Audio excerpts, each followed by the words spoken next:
Good evening, everyone, and welcome to this year's Yom HaShoah Commemoration, hosted by Memphis Jewish Federation. Before we begin, I have two small housekeeping notes. Everybody pull out their cell phone, and please make sure it's on silent, if you haven't already done that. And please raise your hand if there is an empty seat near you, because there are still people looking for seats.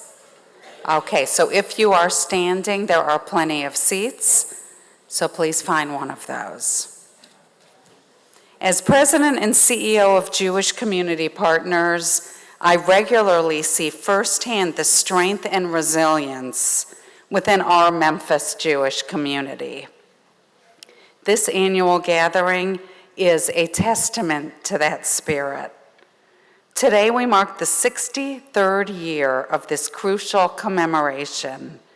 Our hearts are heavy, not only with the memory of the 6 million Jews murdered during the Holocaust, but also with the ongoing plight of the hostages in Gaza. Their freedom and safe return are constantly in our thoughts and prayers. This year's theme, Echoes of Liberation, Intergenerational Implications, resonates deeply with the work we do at Federation, fostering connections that bridge generations and ensure the continuity of Jewish heritage and values. By being here tonight, you are all participating in the vital work of the Memphis Jewish Federation, which supports the needs of our local and global Jewish community. With your help, we fund programs that enhance Jewish life for Jews of all ages. Together, we make programs such as this one possible. I want to thank our keynote speaker, Salton Eisen, for traveling to be with us today. I know those of us who have read her books were so moved by them, and we look forward to hearing her tell her story in her own words. We also extend our sincere gratitude to Temple Israel for graciously offering their beautiful space for this important event. Leading us in today's important commemoration are our dedicated co-chairs of the Federation's Holocaust Memorial Committee, Harry Diamond and Michelle Diamond. Their commitment ensures that this vital day of remembrance is observed with the reverence and reflection it deserves. Years ago, the Holocaust Memorial Committee suggested that the Federation do more to enhance Holocaust education in the broader community beyond this annual Yom HaShoah event. Thanks to their guidance, Federation now sends Holocaust speakers to schools across the county throughout the year. Last year, these Holocaust speakers reached 2,300 students. Finally, I want to thank Lorraine Wolf and the entire Memphis Jewish Federation professional team. They work to ensure that these educational initiatives, along with Federation's other vital work, continues as we help build and sustain Jewish lives now and for generations to come. Speaking of the younger generation, as you can see, we have a particularly meaningful element returning to our commemoration this year: the participation of the fourth generation choir. It has been many years since we've had our students actively involved in this way, and it is especially moving to see that many of these fourth generation participants are the children of third generation Holocaust survivors who themselves sang in this choir years ago.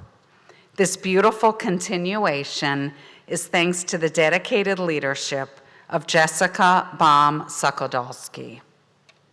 And now, as we begin our commemoration, I would ask that you all please stand and give your attention to Rabbi Cantor David Julian, who will lead us in the singing of our national anthem, joined by the voices of the fourth generation choir.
Thank you, Rabbi Julian and the fourth generation choir, singing the national anthem.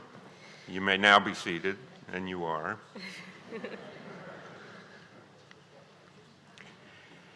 80 years ago today, April 23rd, 1945, my father, Stefan Diamond, was liberated from Flossenburg, a concentration camp in Germany. Just 8 days earlier, my mother, Henrietta Diamond, was liberated from Bergen-Belsen. At that point, my parents were ages 29 and 26, and neither one of them knew if the other one was still alive. They had lost all of their parents, 8 siblings, countless cousins, and other relatives between them. Less than 6 years earlier, my parents left their home of Lodz, Poland, hoping for a better situation in Warsaw, roughly 80 miles away. Within months, they were confined to the Warsaw Ghetto, where they got married. The ghetto was crowded, disease was rampant, and they were always looking for food. Horrifying experiences and close calls were a fact of life. One time, my mother was put in the back of an SS car, but managed to slip out the other side. Another time, my parents came home from work to find that 4 members of their family had been taken. When the Jews of the Warsaw Ghetto rose up in the uprising, my grandmother called it the most beautiful day in my life. My grandfather fought while my grandmother served as a courier, delivering messages and doing whatever needed to be done. But when the ghetto fell, my grandparents were sent to Majdanek, where they were separated, beginning their journey through multiple forced labor and concentration camps. This culminated for my grandmother in a death march from Auschwitz to Bergen-Belsen. In the munitions factory where my grandfather was forced to work, they would hang you on the spot if you drilled a hole in the wrong place. One time my grandmother said a screaming baby was thrown in the air and shot, and a little German girl of about 4 years old who was standing outside the camp gates cheered on, once more, once more. After liberation, my mother made her way to my aunt's home in Belgium. 3 weeks later, my father showed up at the door. In 1952, my parents and my brother came to the United States as stateless refugees. I was born 2 weeks after they arrived. In Memphis, they formed a new family with other survivors, and in 1962, That group, known as the New Americans of the Jewish Community Center, held the first community Yom HaShoah commemoration. It was a small gathering, mostly survivors and their families, and my mother was a featured speaker. Here is what she said. Today we gathered to honor the memory of our loved ones, of all the innocent victims of Nazi barbarism. During those terrible years, I lived in Warsaw with my husband, a younger brother, and a little sister. Our lives were hanging by a thread, and each day could be the last. But we were ordinary people, hoping for survival, and indeed, hope stayed with us till the last moment. Today, as we come here to pray, I want to tell you the story of a great heroine whose life is known to only a very few. Her name was Tola Mink, and she was a young relative of mine. When the Germans overran Poland, she was living in Warsaw with her husband and had just become the mother of a baby boy. By profession, she was a doctor and particularly dedicated to children. Her husband was taken by the army, and shortly thereafter, his unit was interned in Hungary. Tola Mink stayed in Warsaw, where she was put in charge of the orphanage for Jewish children whose parents were killed by the Nazis. During the next 2 years, she fought desperately to provide for the children food and shelter, and she succeeded in keeping her charges alive. In the summer of 1942, the Nazis started the deportations of Jews from the Warsaw Ghetto to that infamous place, Treblinka. 10,000 Jews a day, day after day. Dr. Mink was contacted by the Polish underground. They needed her services, and they would come and take her and her son to safety. "Can you save all my other children?" she asked. "They are all dear to me, and I don't have the right to abandon them." Nothing could change her mind. And on a sunny day, August 12th, 1942, we watched Dr. Tola Mink leading 100 little children through the streets of the ghetto.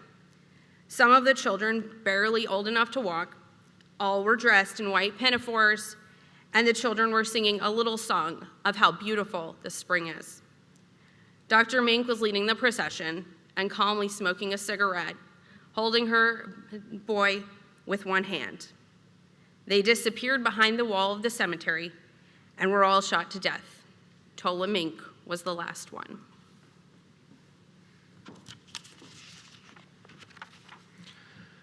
Despite all that my parents had been through, my mother chose to speak about someone else, someone who could no longer tell her own story. Now that most of the survivors are no longer with us, it's our turn to tell their stories ever louder and ensure that the words "never again" don't ring hollow. In this time when anti-Semitism has hit a level not seen in many years, we must commit to remembering. Over 80 years ago, the United States shut its doors to Jews trying to flee Europe, and many of our families were exterminated as a result. My parents loved and were extremely thankful to this country that we live in. But we must recognize when people use hate and distrust of any minorities to achieve their own personal goals. We only ask that you remember the past and do what you can to prevent these horrors from being repeated.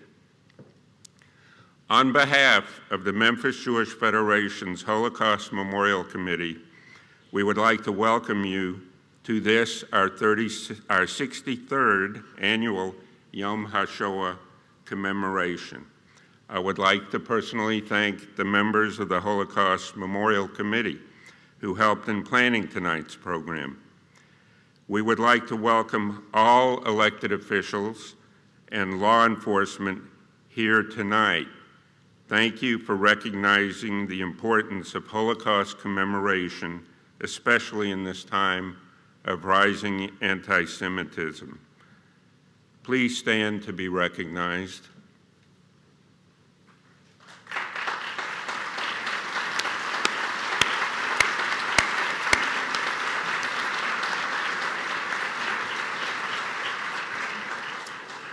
Thank you. I would also like to acknowledge our survivors, congregational and community rabbis, war veterans, community leaders, cantors, and educators who are with us this evening. Would all survivors stand to be recognized?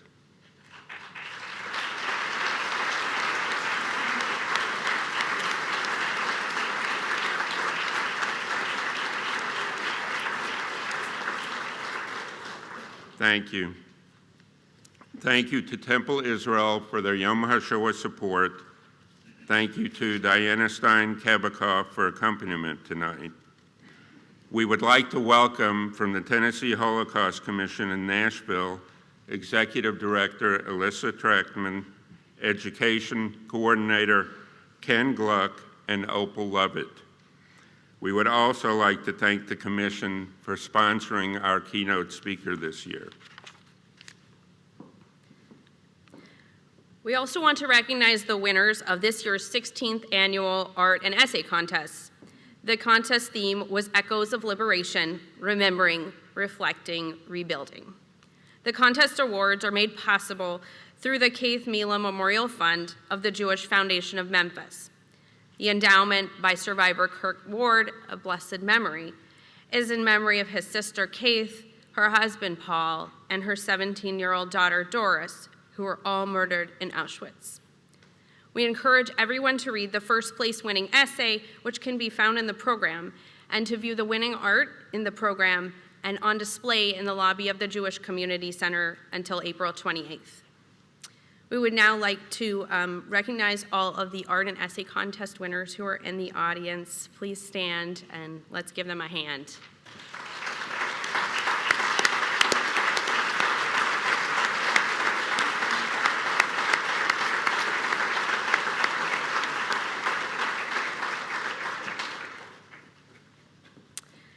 We are also proud to recognize the winners of the 2025 Bells Lippman Award, which honors teachers for their commitment to Holocaust education. Mr. Kyle Tingley from White Station High School and Mrs. Robin Webb from University Middle School. Please stand to be recognized.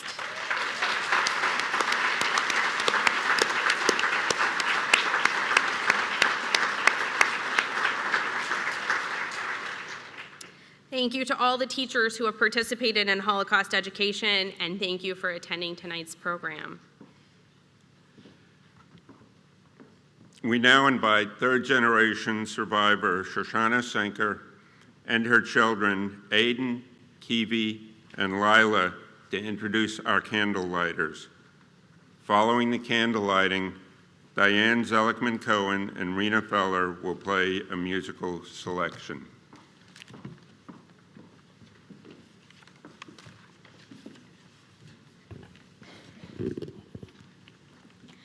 Jack Cohen was born in Chalki, Greece. When Jack was 9 years old, the Nazis arrived and he and his family fled to St. George's Monastery in a remote area bordered by the mountains. For 2 years, they gathered food only from the land and water from a nearby creek. After liberation, Jack and his family returned to their hometown where he completed high school. He attended college at the University of Padova in Italy, graduating with a Doctor of Science. Jack came to America in 1956.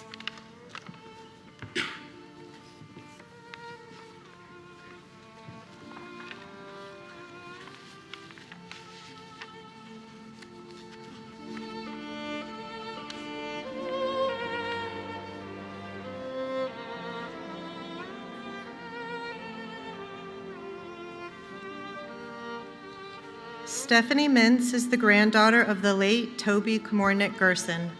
Toby was born in Szczerstów, Poland in 1925 and was 14 when World War II began in September 1939. Fleeing from their village, the family first went to Lodz and then to Praszka, which became a ghetto in 1941. She was then transferred to the Przemyślcze labor camp to pave roads and work in a quarry. In August of 1942, Toby lost her parents and 3 of her siblings when the ghetto was emptied, and all were sent to the Chelmno death camp to their deaths. On August 3, 1944, she was deported to Auschwitz. On August 16th, she and 499 other women were sent to the gas chambers. While waiting for her death, her life was abruptly spared when the group was accidentally sent to work in the Krupp munitions factory in Berlin. In April of 1945, she was transferred to Ravensbrück. Within a few days, a deal struck by the World Jewish Congress and SS Chief Heinrich Himmler allowed the Jewish women to be evacuated by the Swedish Red Cross and taken to Sweden. After the war, Toby was brought to America by her uncle, and she married Max Gerson.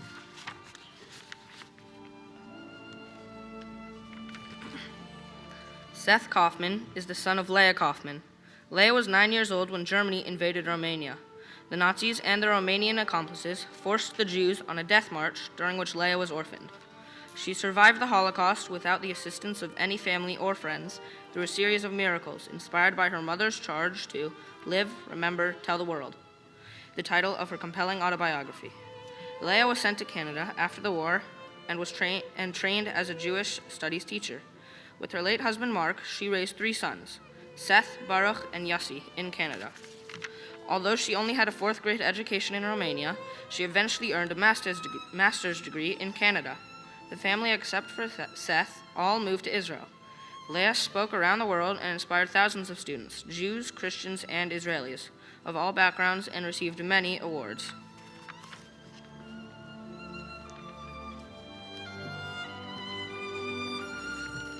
Marilyn Magnus is the daughter, and Elena Sexton is the granddaughter of the late Nina Altman Katz and survivor Morris Katz. Nina was born in Sosnowiec, Poland. She was in the Hansdorf slave labor camp, and then among 800 survivors to be liberated from Oberstadt slave labor camp. Nina was 5'7" and weighed just 57 pounds when she was found by Russian soldiers on top of dead bodies, unconscious, emaciated, but still breathing. She was transported to a Czechoslovakian convent where the nuns nursed her back to health. Her parents, grandparents, and younger sister all perished in Auschwitz. After the war, she worked with UNRWA, the United Nations Relief and Rehabilitation Administration, to reunite families torn apart by the war until she was able to move to Memphis with Morris in 1949. For over 40 years, she dedicated herself to preventing history from repeating itself by giving speeches at schools, colleges, churches, and communities about her Holocaust experiences. Nina worked in countless organizations and helped establish the Memphis office of Facing History and Ourselves and the Memphis Literacy Council. She co-founded Diversity Memphis and was the first female chairman of the Memphis chapter of the National Conference of Christians and Jews. Shelley Robbins and Audrey Siskin are 2 of the 3 daughters of Ed Robbins and granddaughters of William and Evelyn Robbins. When Ed was 3 years old, the Nazis and Romanians came to their hometown of Brechin, Romania, now Ukraine, and took the town's 10,000 Jews on a death march through neighboring towns to round up all the Jews, execute their leaders, and take them to slave labor camps in the East. Ed, William, Evelyn, and 60 other family members were in 3 camps in Romania and Russia throughout the war. During this time, they endured terrible conditions, near starvation, and brutal attacks. At one point, as a small child, Ed was passed between 2 lines of barbed wire to be given to a sympathetic Gentile who hid him from the Nazis for more than a year. His parents did not know if they would ever see him again. After the war, they knocked on every door in the neighboring town and finally found him alive and well. Upon liberation, they were sent to a displaced persons camp in Vienna, Austria, before coming to America in 1950.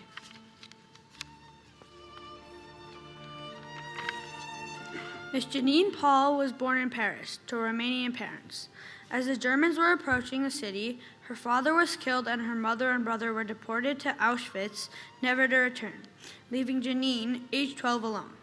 Through the kindness of several people, Janine was sent to a children's home in the north of France to hide out until the end of the war.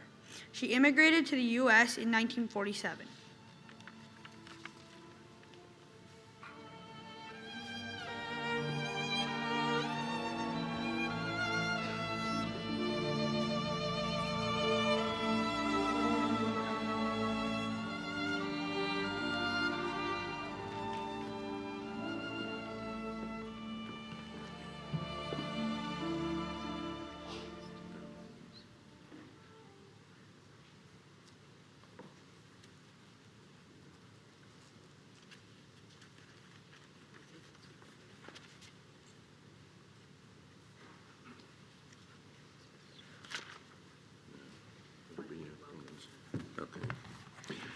Tal Nesri, Community Shlicha, please come forward to light a memorial candle.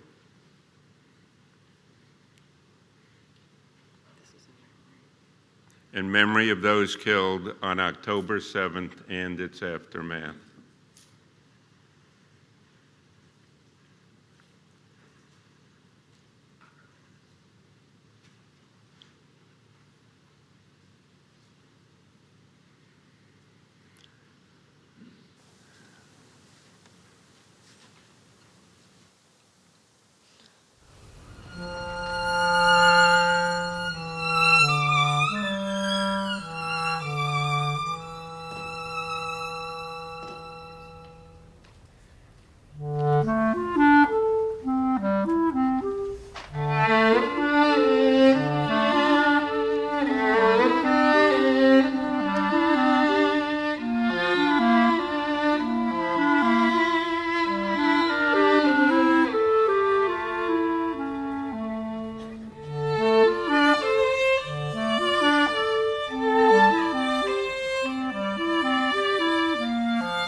Thank you to Diane and Rena for the beautiful musical reflection. Thank you to Shoshana and her children, the survivors and family of survivors, for helping us memorialize the 6 million Jews who perished. It is now my honor to introduce our keynote speaker, Anna Salton Eisen. Anna is the daughter of 2 Holocaust survivors. She's the executive producer of the upcoming film, In My Father's Words, based on both of her books, The 23rd Psalm, a Holocaust memoir, and Pillar of Salt, a daughter's life in the shadow of the Holocaust. Anna has been featured in numerous major news outlets, including CNN, The New York Times, The Washington Post, and Fox News, Anna advocates for Holocaust education in schools, churches, synagogues, civic organizations, and anywhere else where she's asked about her parents' journey during the Holocaust. In addition, Anna is founder and past president of her synagogue, Congregation Beth Israel in Colleyville, Texas, site of the anti-Semitic synagogue hostage crisis in January 2022. Please welcome Anna to the stage.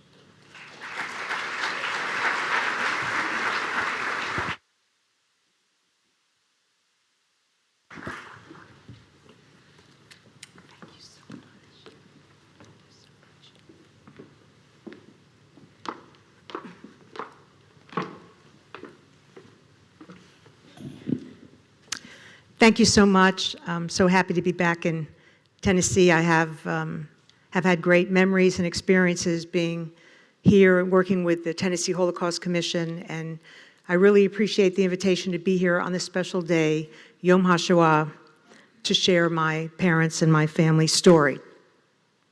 So as I said, I'm the daughter of 2 Holocaust survivors. These are my parents, Ruth and George Salton. They were survivors who met after the war, buried the past, and changed their names in order to start a new life. Growing up, I didn't know anything about the Holocaust. I hadn't really heard the word, but I knew my family was different.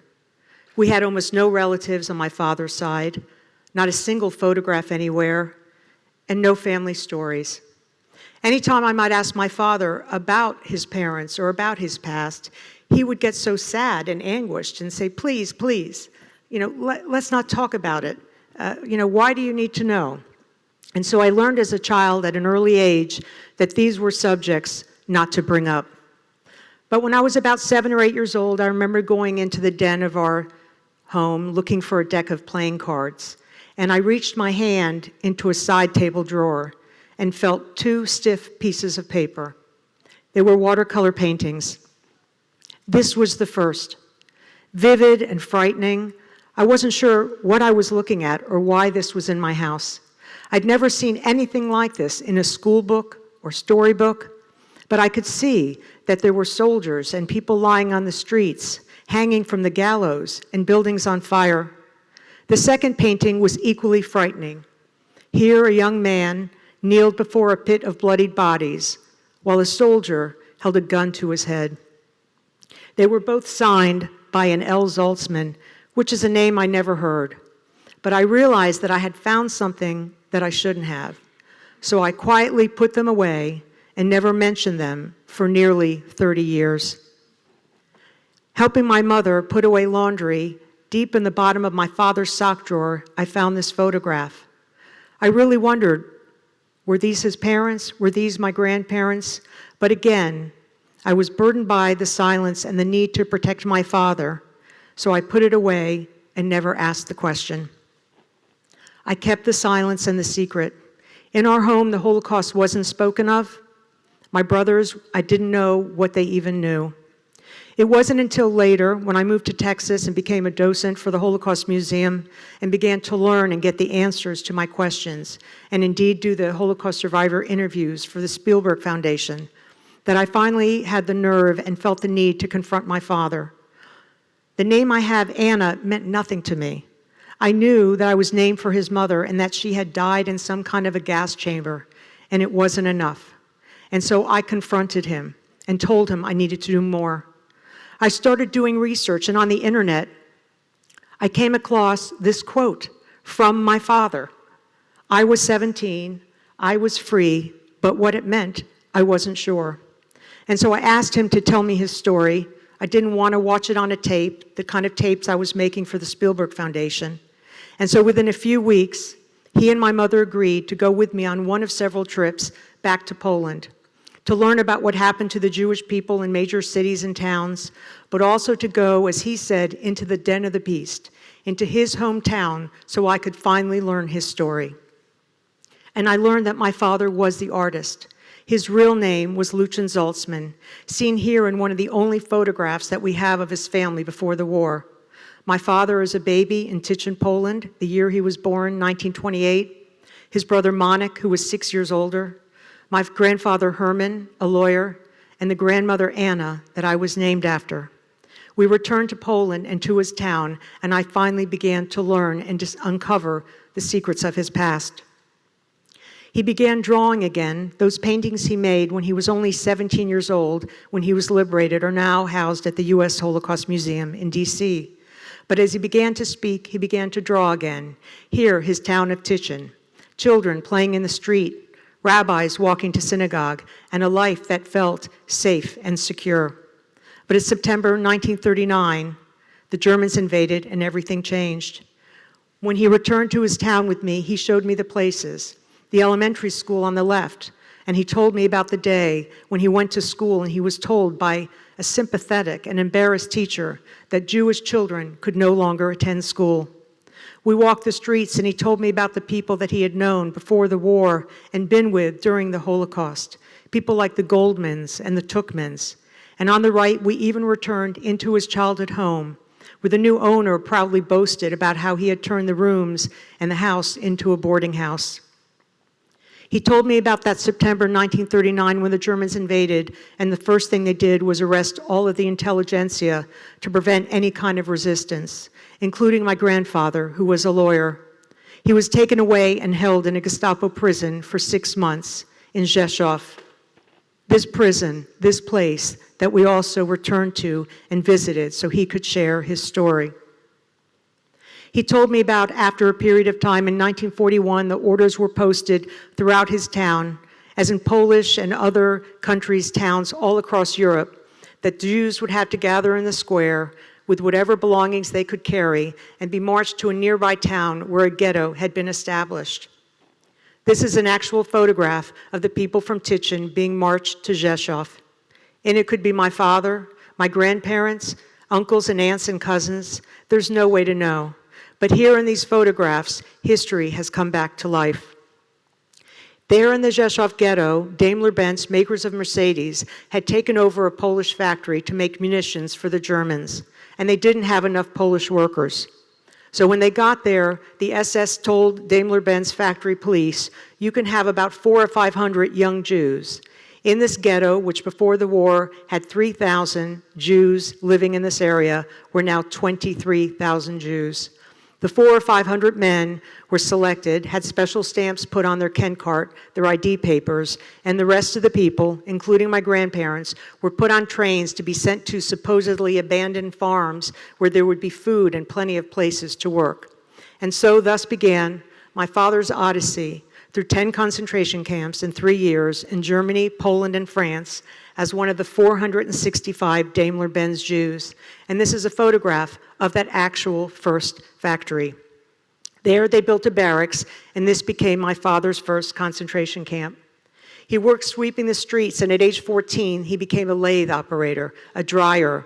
His brother, who was in a different part of the camp, working with another group, was eventually deported. My father was alone and devastated. But after a few weeks, a young Polish man came to my father with a small note. It was from his brother. Dear brother, it said, I escaped the trains and I'm in the forest. Stay alive, and after the war, we will meet in New York. They had one relative who had gotten out. Destroy this note. Love, your brother. And so my father was alone. After a while, the SS came and said, no more Jews. So all the Jews there at Daimler-Benz, at Rzeszów, because the Germans Germanized the names of all the Polish towns, were put on trains and sent away. The next place they went to was Płaszów, the concentration camp in Poland made famous in the movie Schindler's List. Built on the grounds of 2 Jewish cemeteries, my father and his fellow prisoners used shovels or sometimes their bare hands to dig up the graves. It was hard and humiliating work. After about a month there, again they were put on the trains and sent to Wieliczka. Here they labored in the salt mines, now a very popular and famous place that Polish tourists can visit. From Wieliczka, they crossed the border into Germany and arrived at Flossenburg. This is an actual photograph of that camp built on the grounds of a stone quarry. The work was difficult and hard, and those who were weak and unable could be shot on the spot. My father, I noticed later, began including his own prisoner numbers in the drawings. On the far left is a prisoner bent over with the number 16,019, my father's prisoner number in this camp. From Flossenburg, they crossed to France. Here, they labored in an abandoned railway tunnel. Yes, a tunnel where they put the factory equipment in. And if you go there today, it is said on the wall, painted, "Here worked 462 Jews from Poland, for 3 had died." Now I make it my purpose and my duty to go and share this sprawled message that they probably thought no one would ever see. From there again on the boxcars, the worst part of my father's experience, trips that would normally take 3 or 4 hours could take days or weeks, without food, without water, without proper accommodations, and many people died along the way. From France again, they crossed back the border and returned to Germany, to Sachsenhausen, one of the largest and earliest concentration camps known for its penal colony. Here my father spoke of and drew this scene.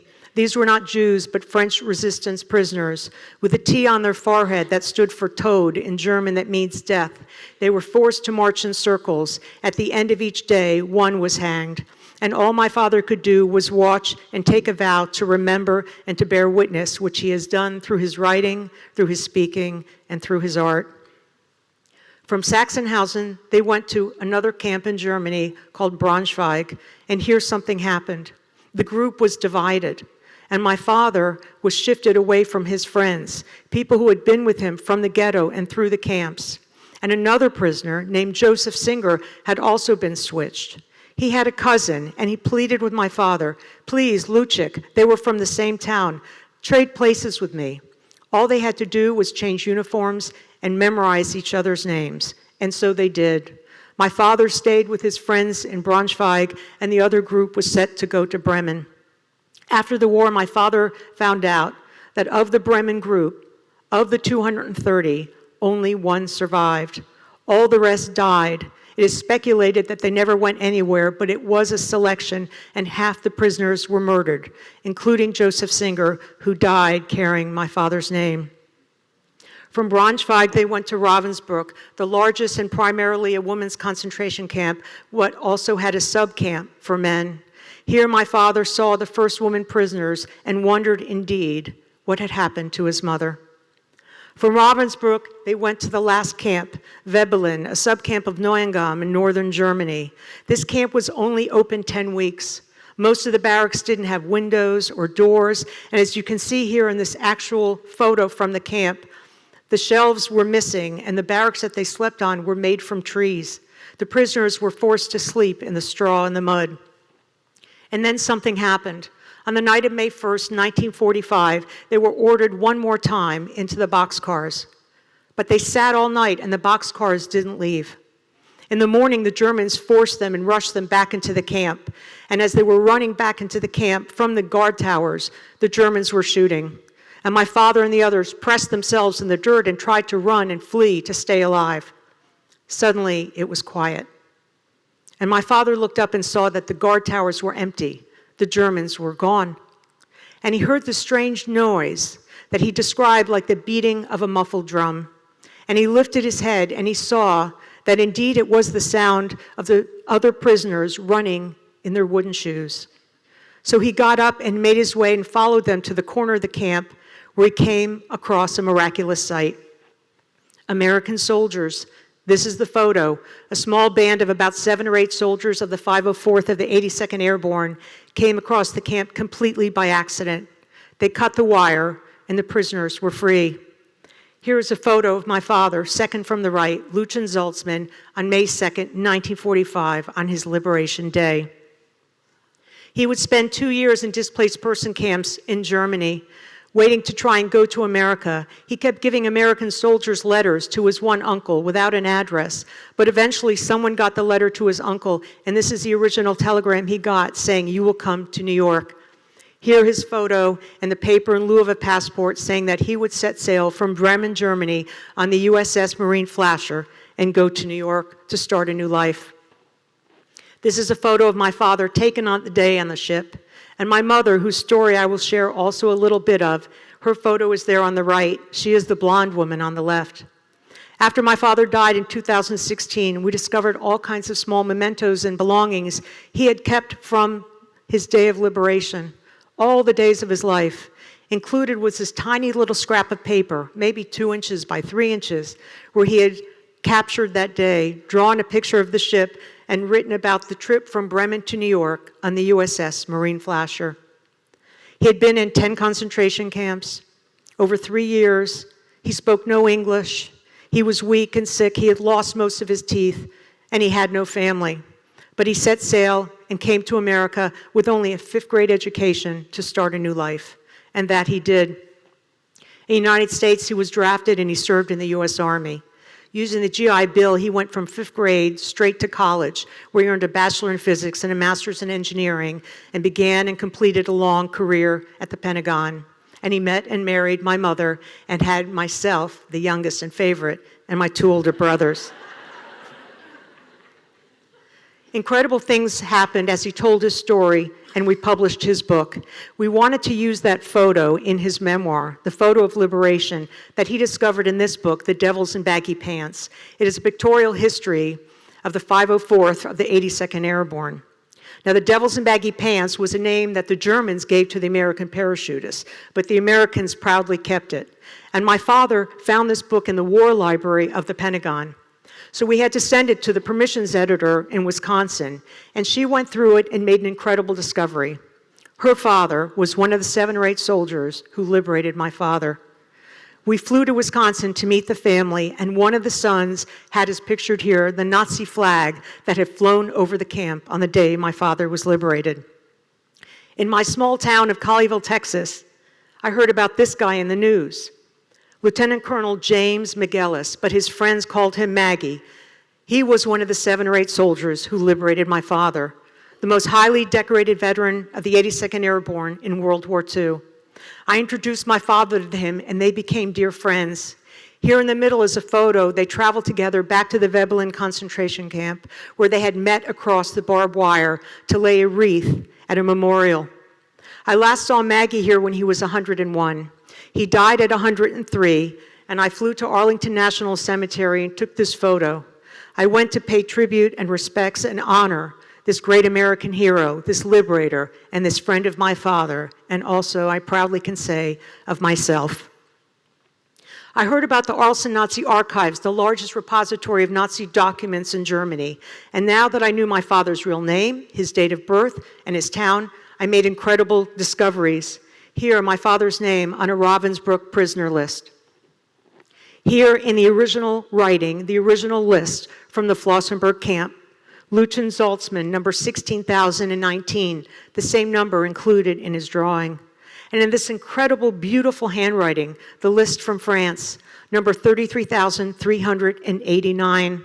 How someone could spend such time writing almost like calligraphy. Well, I imagine a whole line of prisoners, dirty and beaten and broken and hungry, stood in front of a table. Other discoveries I made. Here, my father's list of all of his 10 camps with almost all the numbers. Note, please, that at Reichow, the first camp, he had a very low number of 222 because he was one of the 465. And then I made this discovery, a document from Yad Vashem saying that my father, Lucian Zaltzman, had been murdered at Braunschweig. But I knew it wasn't him. I knew it had been Joseph Singer. So I had to contact them and say, you have his drawings, you have his art, you have his testimony. He did indeed live. And so they corrected the records. I continued to search and found other incredible things, pieces of history that came to life and helped me understand my father's story. Here, from an American soldier, a hand-drawn map, trying to draw and place in the concentration camps and the death camps. Little did he know that later researchers would discover that if you totaled up all the camps, all the transit camps, sub-camps, the ghettos, the sites of mass killings, in all the more than 20 countries, it would total more than 40,000. I discovered this, the original bread list from the Veblen camp on the day my father was liberated. Across the top are the end dates of April and the 1st of May. But on May 2nd, the column was blank, because on that day, there was no bread. On that day, there was freedom. After my father died, in his belongings, we found his past as a former concentration camp inmate, a diary and a calendar, and this whole assortment of black and white photos like middle school or high school students might exchange. But turning them over, I saw the names on the back. Moses Zimmern, Itzik Rib, Mosek Hofstetter, Tobias Newson. These were the names of the people he had told me about, the people we had written about in his memoir. And I began to look for them to see if I could find them as well on the list. And here I found the list with the exact number, 465 Hofling, prisoner, Juden, Jews from Reichshof, going to Colmar in France, where my father would be in that tunnel in August of 1944. My father's name, third from the bottom. I went back to the Ravensbrück list and looked for his friends, and I found their names and their hometowns and their dates of birth. Each of them had these possession cards from Flossenburg, all blank because they had no possessions, but they had their name, their date of birth, and they were all signed. And I matched these signatures to the post-war cards that gave hints of where they were going after the war, as well as confirming that they had been with my father. I set out to look for 7 of these prisoners or their families. They had been with my father from the ghetto through 10 camps. Of the 465, maybe 30 prisoners had survived. So I went looking for 7 of them. I tried everything, Ancestry and Google and the internet and Facebook, and I found them all. We had a reunion in New Jersey, and children and grandchildren zoomed in from Sweden and Israel. Never do I think that our fathers ever imagined that one day their children and their children's children would find each other and honor their bond of friendship by creating a bond of our own and ensuring that we would share their stories. And I realized that my father had been trying to tell the story all along. When I look at the watercolor painting, the young man kneeling in front of the pit, and I look at his photo, even the part in the hair, I can't help but believe that he was trying to tell his story. And in the same watercolor painting, in the back, there is a young man wearing the yellow star with the number 222. And in my father's diary, I find that number, the star drawn the same way. And even below his own name, Lucian Zaltzman, I see that he has written and remembered and kept all the days of his life the name of Joseph Singer, who died in his place. And I learned about my grandmother. She was more than someone who just died in a gas chamber. Here in original letters that she sent to New York with the heavy black hand of the Nazi censors, that she was a woman who bartered and sold and traded everything she had for a few potatoes to feed her family. That she went every day to that Rzeszów prison and begged and found Christian lawyers and judges who had worked with my grandfather in the court, and they had risked their own lives and their families' lives and somehow secured my grandfather's freedom. But I also learned that she was the kind of mother on that day they parted, and she went on the boxcars to the abandoned farms and convinced my father to stay. He didn't want to stay behind. He was just 14. But there were no abandoned farms. All the Jews from the Rzeszów ghetto and all across that part of Poland were sent just about 2 hours to the Belzec extermination camp, where between 500,000 and 600,000 Jews were gassed on the same day they arrived. Another place I went to visit with my father. And now a little bit about my mother. Her real name was Sima Nickelsburg. I didn't know this my whole life, but I did know and find out that she was from Tomaszów Lubelski, a small town in Poland. She had left there and had been in Warsaw. Okay, we're gonna talk. You always find a connection here. And so she had been in Warsaw visiting an aunt when the war broke out, and she couldn't go back to her family. So she stayed until they started putting the wall up around the Warsaw ghetto, and then she set out on foot, giving peasants money for a ride, made her way to her family, and would end up in Siberia. After the war, she came back to Poland. She was in a place called Szczecin, where survivors were gathering, trying to get back to Germany, to Italy, to leave Europe and go to Israel. Poland was very dangerous. Germany, where the Americans had set up the DP camps, was the safest place to be. You could walk down the street. They fed you. They took care of you. So she was there, and I started doing research because I wanted to know more about her. So I went back to the computer, and I found in her file these cards and many others.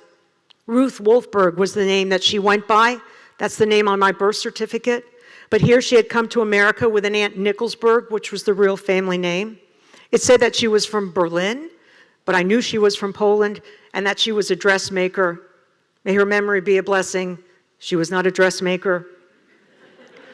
And I also, had more questions, so I began searching, and I found this entry at the U.S. Holocaust Museum that my mother, Ruth Salt, had donated 13 photographs of her working with the Bricha. Bricha means to escape. It was an organization set up by the leaders of the Warsaw Ghetto Uprising to help survivors flee Europe, and she had a special job to help and go and find the children that had been hidden in homes, in orphanages, and in convents in Poland, in Germany, in Czechoslovakia, in Italy, a special job that she was assigned.